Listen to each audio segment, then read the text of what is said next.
চোখের পলকে 1 প্লেট ভাত শেষ হয়ে যাবে। সাধারণ ডিম আর পটল দিয়ে দারুণ স্বাদের অসাধারণ রেসিপি, ডিম পটল রেসিপি। হ্যাঁ, এটাই আজ তোমাদের সঙ্গে শেয়ার করতে চলেছি, যেটা ভাত, রুটি, পরোটা সবের সঙ্গে জমে যাবে। একদম সহজ পদ্ধতি আর অসাধারণ স্বাদ। তাহলে চলো দেখে নেওয়া যাক রেসিপি। আসসালামু আলাইকুম, welcome to my channel kitchen এলেন অফিসিয়াল। তোমরা কেমন আছো বন্ধুরা? আশা করছি যে যেখান থেকে এই ভিডিও দেখছো অনেক অনেক ভালো আছো। তো ডিম পটল বানানোর জন্য দেখো আমি পটল নিয়ে নিয়েছি আর একটা ছোট আলু নিয়েছি। তো প্রথমে আমি পটলের 2 সাইড কেটে নিয়ে আমি খোসা কেটে নেব। যেভাবে করে আমরা আর কি খোসা কাটি পটলের, ওইভাবে করে কেটে নেব। তো এই ডিম আর পটল দিয়েই আর একটা ছোট আলু দিয়ে অসাধারণ রেসিপি আজকে আমি বানাচ্ছি। দেখো তোমরা, যদি তোমাদের খুব ভালো লেগে যায় বন্ধুরা, প্লিজ প্লিজ লাইক দিয়ে ভিডিওটি কন্টিনিউ করবে। আর আমার চ্যানেলে যে সকল বন্ধুরা নতুন, যদি তোমাদের ভালো লেগে যায় লাইক দিয়ে সাবস্ক্রাইব করে পাশে থেকে যেতে পারো। দেখো সব খোসাগুলো আমি কেটে নিয়েছি আর একটা করে পটলের এইরকম 3টে টুকরো করে নিচ্ছি, মানে একটু ছোট করে। দেখো এইভাবে করে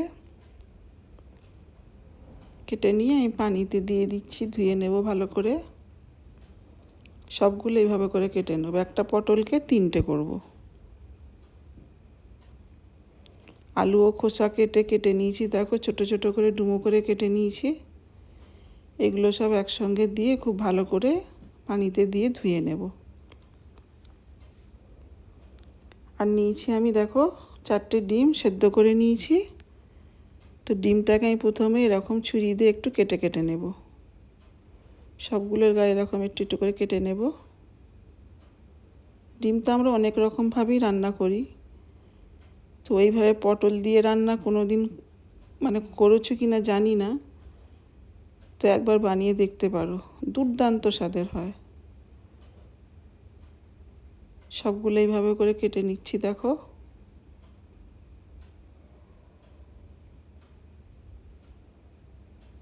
সবগুলো ওরকম কাটা হয়ে গেছে। আমি এখানে কিছু মশলা নিয়েছি, শুকনো লঙ্কা, কাঁচা লঙ্কা, আদা, রসুন, অল্প একটু কিশমিশ, অল্প একটু বাদাম, সামান্য একটু নিয়েছি মৌরি, গোটা জিরে, গোটা ধনে, সব পরিমাণ মতো নিয়েছি। কড়া বসিয়ে দিয়েছি, দিয়ে দিচ্ছে 1 চামচেরও কম একটু তেল। এই তেলেতে আমি মশলাগুলো সব দিয়ে দেব, দিয়ে সব ভেজে নেব। খুব বেশি ভাজবো না, হালকা একটু ভেজে নেব। নেড়ে চেড়ে একটু এইভাবে ভেজে নেব।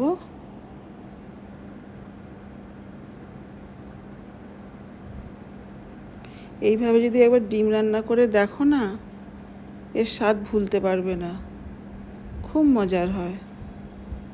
দেখো ভাজাটা হয়ে গেছে, এবার আমি উঠিয়ে নিচ্ছি। এগুলোকে আমি বেটে নেব, এই সব মশলাগুলো আমি বেটে নেব। আমি এটা শিলবাটায় বেটে নিচ্ছি। সে শিলবাটায় বাটলে ভালো হয়, কেন অল্প তো, মিক্সির জারে দিলে সব ওর গায়েতেই লেগে যাবে, এই জন্য আমি শিলবাটায় বেটে নিচ্ছি। দেখো খুব সুন্দর করে বেটে নেব, মিহি করে একদম। এই বাটার সময় এত সুন্দর একটা গন্ধ ছাড়ছে না, সুগন্ধ ছাড়ছে, কি বলবো। সব রকম মশলা আছে তো, খুব সুন্দর একটা গন্ধ ছাড়ছে। দেখো খুব ভালো করে আমি বেটে নিচ্ছি। এদিকে মিক্সার জারে আমি একটা পেঁয়াজ নিয়েছি, একটা বড় পেঁয়াজ কুচি করে নিয়েছি, আর দিয়ে দিচ্ছি অল্প একটু টমেটো, দিয়ে এটাকে আমি পেস্ট করে নেব। দেখো পেস্ট করা হয়ে গেছে। আবার কড়া বসিয়ে দিয়েছি, দিয়ে দিচ্ছি পরিমাণ মতো তেল। তেল দিয়ে অল্প একটু তেলেতে আমি হলুদ দিচ্ছি, হলুদ গুঁড়ো। এবার ডিমগুলো ছেড়ে দেবো। এইভাবে তেলের ওপর হলুদ দিলে কি হয়, ডিমটার কালারটা খুব সুন্দর হয়।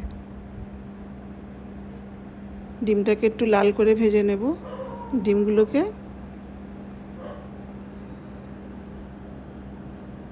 দেখো খুব সুন্দর করে ভাজা হয়ে গেছে, এবার আমি উঠিয়ে নিচ্ছি।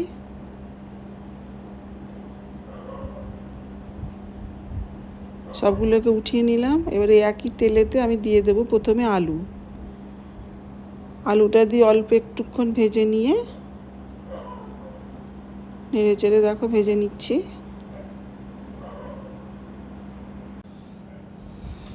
দেখো বেশ একটুক্ষণ ভেজে নিয়েছি। এবারে পটলগুলো কেটে ধুয়ে রাখা পটলগুলো দিয়ে দিলাম।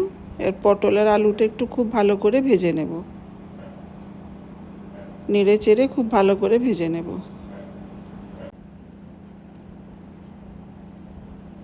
একটু সময় নিয়ে নেড়ে চেড়ে ভেজে নিতে হবে। দেখো ভাজাটা হয়ে গেছে, আর উঠিয়ে নেব।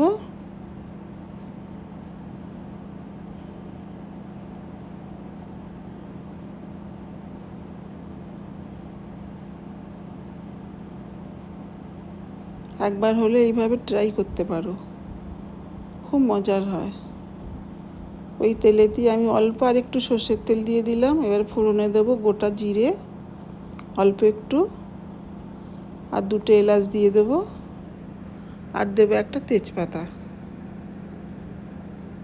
দিয়ে দিলাম। দিয়ে একটু নেড়ে চেড়ে নিচ্ছি। এবারে দিয়ে দেবো আমি বেটে রাখা পেঁয়াজ আর টমেটো দিয়ে দিলাম। এটাকে একটু নেড়ে চেড়ে নিচ্ছি। দেখো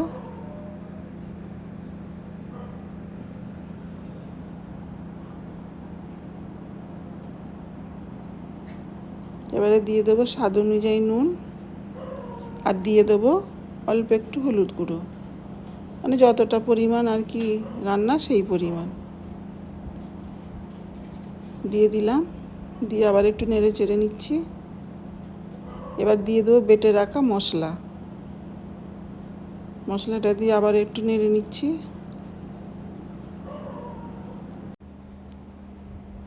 এবারে দিয়ে দেবো আমি অল্প একটু পানি, মশলাটা যাতে না নিচে লেগে যায়। সামান্য একটু পানি দিয়ে দেবো কষানোর জন্য। দিয়ে দিলাম। দিয়ে একটু খুব ভালো করে কষাবো।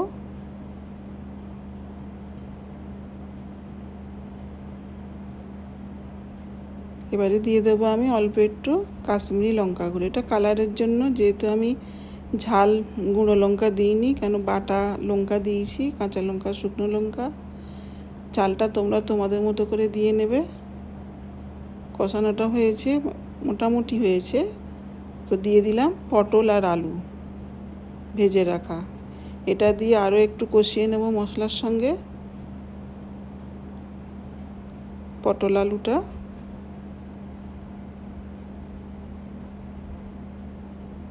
দেখো কষিয়ে নিচ্ছি।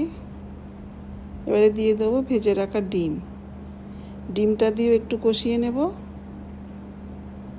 এইভাবে কষালে কি হয়, এই তরকারির স্বাদটা অনেক গুণ বেড়ে যায়। ডিমের ভেতরে যে কাট লাগানো আছে না ডিমের গায়ে, ওটার ভেতর দিয়ে একটু মশলা ঢুকে যায়, ডিমটাও খেতে খুব ভালো লাগে। এবারে দিয়ে দেবে একটু মিট মশলা,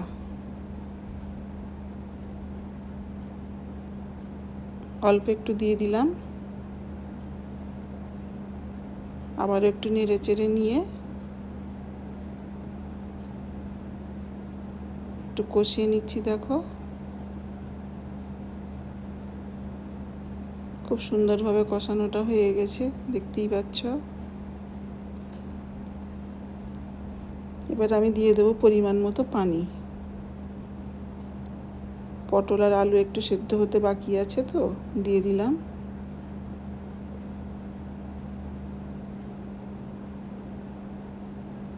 নেড়ে নিয়ে একটু সেদ্ধ হতে দেব।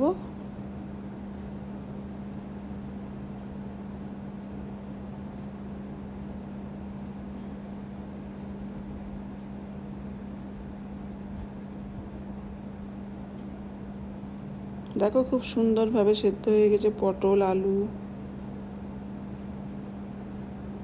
এবার আমি দিয়ে দেবো অল্প একটু চিনি, স্বাদের ব্যালেন্সের জন্য। দিয়ে দিলাম, দিয়ে একটু নেড়ে চেড়ে নিলেই পুরো রেডি হয়ে যাবে ডিম পটলের রেসিপি। দুর্দান্ত স্বাদের, ঠিক ঝোলটা এরকম থাকবে, খুব মানে মাখা মাখা না, খুব পাতলাও না। গরম গরম আমি দেখো পরিবেশন করে নিচ্ছি। একদম পুরো রেডি দুর্দান্ত স্বাদের ডিম পটলের রেসিপি। সব কিছুর সঙ্গে মানে ভাত, রুটি, পরোটা যেটা দিয়েই খাও, সব কিছুই বেশি করে খাবে। কেমন লাগলো তোমাদের রেসিপি কমেন্টে জানাবে। যদি খুব ভালো লেগে যায় সাবস্ক্রাইব করে পাশে থেকে যাবে, বন্ধু বান্ধব আত্মীয় স্বজনদের মাঝে শেয়ার করে দেবে। এরকম নতুন নতুন রান্নার রেসিপি দেখতে চাইলে, শিখতে চাইলে কিচেন এলেন অফিসিয়ালের পাশে থেকো, সঙ্গে থেকো।